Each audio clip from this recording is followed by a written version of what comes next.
ಹರೇ ಕೃಷ್ಣ. ನಾನು ಭಗವದ್ಗೀತೆಯನ್ನು ಓದ್ತಿದ್ದೀನಿ.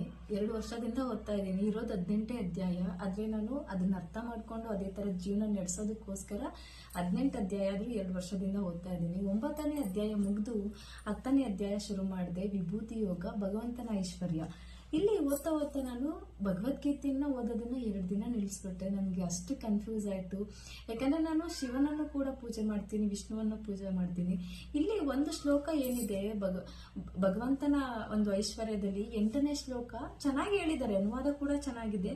ಅಹಂ ಸರ್ವಸ್ಯ ಪ್ರಭುವೋ ಮತಂ ಸರ್ವಂ ಪ್ರವರ್ತತೆ ಇತಿ ಮತ್ವಾ ಭಜಂತೆ ಮಾ ಬುಧ ಭವಾಸ ಸಮನ್ವಿತಂ ಅಂತ ಇದೆ. ಅಂದ್ರೆ ಅದರ ಅನುವಾದ ಬಂದು ಎಲ್ಲ ಆಧ್ಯಾತ್ಮಿಕ ಮತ್ತು ಭೌತಿಕ ಜಗತ್ತುಗಳ ಮೂಲವೂ ನಾನೇ, ಎಲ್ಲವೂ ನನ್ನಿಂದ ಹೊರಸೂಸುತ್ತದೆ. ಇದನ್ನು ಸಂಪೂರ್ಣವಾಗಿ ತಿಳಿದ ಪ್ರಾಜ್ಞರು ನನ್ನ ಭಕ್ತಿ ಸೇವೆಯಲ್ಲಿ ನಿರತರಾಗಿರುತ್ತಾರೆ ಮತ್ತು ಹೃದಯ ತುಂಬಿ ನನ್ನನ್ನು ಪೂಜಿಸುತ್ತಾರೆ ಅಂತಿದೆ. ಹೌದು, ಖಂಡಿತ. ಕೃಷ್ಣನೇ ಎಲ್ಲ, ವಿಷ್ಣುವೇ ಎಲ್ಲ, ಜಗತ್ತೇ ಎಲ್ಲ ಕೃಷ್ಣನಿಂದ.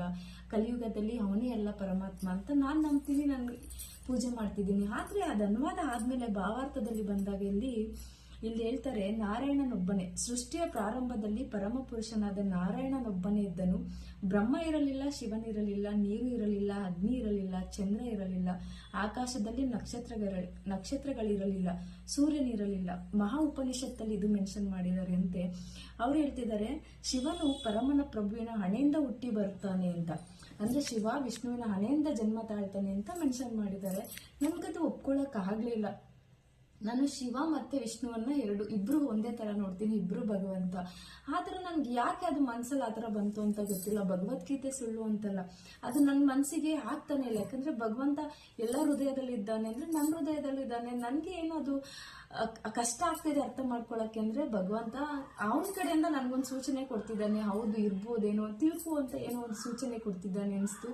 ಹಾಗಾಗಿ ನನ್ಗೆ ಎಷ್ಟು ನಾನು ಅದ್ರ ಬಗ್ಗೆ ಸರ್ಚ್ ಮಾಡಿದ್ದೀನಿ, ಶಿವ ಮತ್ತೆ ವಿಷ್ಣು ಅಂತ. ನನಗೆ ಆ ಫೂಲಿಶ್ನೆಸ್ ಅನ್ಸ್ಬೋದು, ಆದ್ರೂ ಕೂಡ ಅದೆಲ್ಲ ಸರ್ಚ್ ಮಾಡಿ ಈ ಒಂದು ಕಡೆ ಶಿವಪುರಾಣದಲ್ಲಿ ಶಿವನೇ ಮೊದಲು ಅಂತಾರೆ, ವಿಷ್ಣು ಪುರಾಣದಲ್ಲಿ ವಿಷ್ಣುವಿನೇ ಮೊದಲು ಅಂತಾರೆ. ನನ್ನ ಹತ್ರ ವಿಷ್ಣು ಪುರಾಣ ಇದೆ, ರಾಮಾಯಣ ಇದೆ, ಮಹಾಭಾರತ ಇದೆ, ಎಲ್ಲ ಪುಸ್ತಕ ಇದೆ.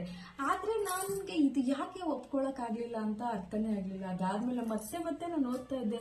ಅಹಂ ಸರ್ವಸ್ಯ ಪ್ರಭುವೋ ಮತಂ ಸರ್ವಂ ಪ್ರವರ್ತತೆ ಇತಿ ಮತ್ವಾ ಭಜಂತೆ ಮಾ ಬುಧ ಭಾವ ಸಮನ್ವಿತಂ ಅಂತ.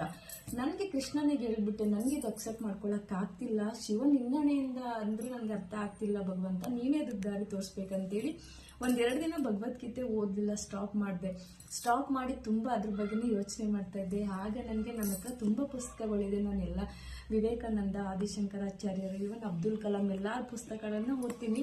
ಅದಾದ್ಮೇಲೆ ನಾನೇ ಬುಕ್ಸ್ ಆರ್ಡರ್ ಮಾಡಿದ್ದೀನಿ.